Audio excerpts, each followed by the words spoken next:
ଆଜିର ପ୍ରଥମ ପ୍ରଶ୍ନଟି ହେଉଛି ସବୁଦିନ କ'ଣ ଖାଇଲେ ଫୁସ୍ଫୁସ୍ ସୁସ୍ଥ ରହେ? Option A Ghia, option B ଲବଙ୍ଗ, ଅପସନ୍ ସି ଡାଲଚିନି, ଅପସନ୍ ଡି ହଳଦୀ।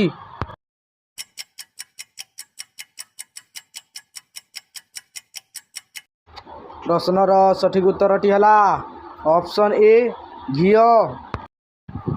ଦ୍ୱିତୀୟ ପ୍ରଶ୍ନଟି ହେଉଛି ବତକ ମାଂସ ଖାଇଲେ କେଉଁ ରୋଗ ଭଲ ହୁଏ? Option A cholesterol, option B ହଇଜା, option C malaria, option D jaundice.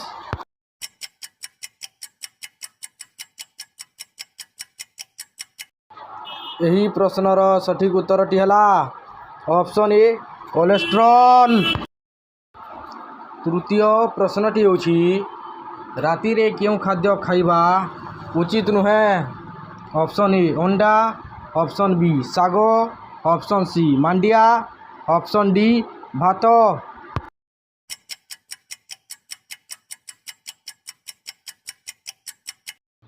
ପ୍ରଶ୍ନର ସଠିକ୍ ଉତ୍ତରଟି ହେଲା ଅପସନ୍ ବି ଶାଗ।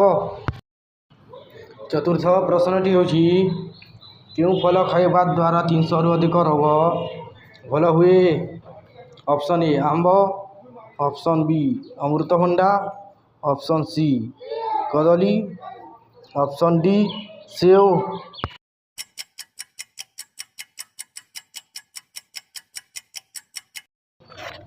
ଏହି ପ୍ରଶ୍ନର ସଠିକ୍ ଉତ୍ତରଟି ହେଲା ଅପସନ୍ ବି ଅମୃତଭଣ୍ଡା।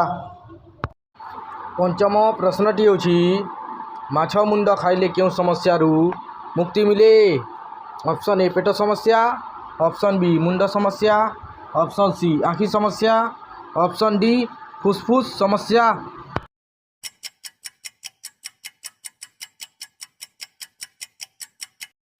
ପ୍ରଶ୍ନର ସଠିକ୍ ଉତ୍ତରଟି ହେଲା ଅପସନ୍ ସି ଆଖି ସମସ୍ୟା।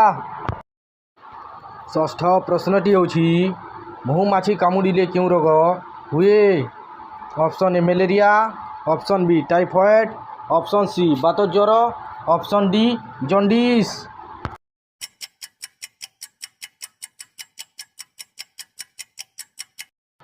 ଏହି ପ୍ରଶ୍ନର ସଠିକ୍ ଉତ୍ତରଟି ହେଲା ଅପସନ୍ ସି ବାତ ଜ୍ୱର। ସପ୍ତମ ପ୍ରଶ୍ନଟି ହେଉଛି ପ୍ରତିଦିନ 10ଟି ତୁଳସୀ ପତ୍ର ଖାଇବା ଦ୍ୱାରା କେଉଁ ରୋଗ ଭଲ ହୋଇଥାଏ? ଅପସନ୍ ଏ ମୁଣ୍ଡ ବ୍ୟଥା, ଅପସନ୍ ବି ଜ୍ୱର, ଅପସନ୍ ସି କାଶ, ଅପସନ୍ ଡି ମ୍ୟାଲେରିଆ।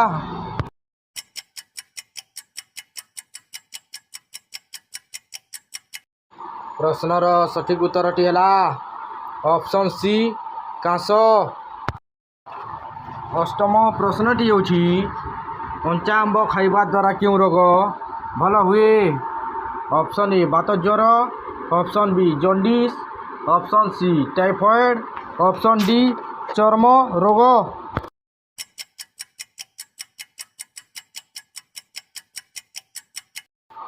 ଏହି ପ୍ରଶ୍ନର ସଠିକ୍ ଉତ୍ତରଟି ହେଲା ଅପସନ୍ ଡି ଚର୍ମ ରୋଗ। ନବମ ପ୍ରଶ୍ନଟି ହେଉଛି କେଉଁ ପତ୍ରର ରସ ଦାନ୍ତ ମୂଳରେ ଲଗାଇଲେ ଦାନ୍ତ ପୋକ ଓ ଦାନ୍ତ ବିନ୍ଧା ଖୁବ୍ ଶୀଘ୍ର ଭଲ ହୋଇଥାଏ? ଅପସନ୍ ଏ ତୁଳସୀ, ଅପସନ୍ ବି ବେଲ, ଅପସନ୍ ସି ନିମ୍ବ, ଅପସନ୍ ଡି ଅପମାର୍ଗ।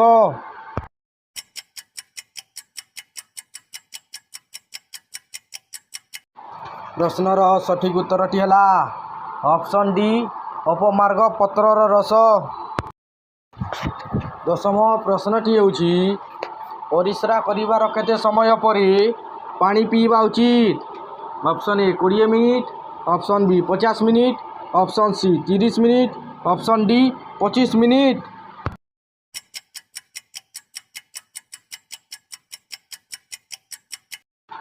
ପ୍ରଶ୍ନର ସଠିକ୍ ଉତ୍ତରଟି ହେଲା ଅପସନ୍ ଏ 20 ମିନିଟ୍। ଏହିପରି ନୂଆ ନୂଆ ଭିଡ଼ିଓ ଦେଖିବା ପାଇଁ ଆମ ଚ୍ୟାନେଲଟିକୁ ସବସ୍କ୍ରାଇବ୍ କରନ୍ତୁ ଓ ଭିଡ଼ିଓ ଭଲ ଲାଗେ ତ ଭିଡ଼ିଓକୁ ଲାଇକ୍ ଗୋଟିଏ ବି କରିଦିଅନ୍ତୁ।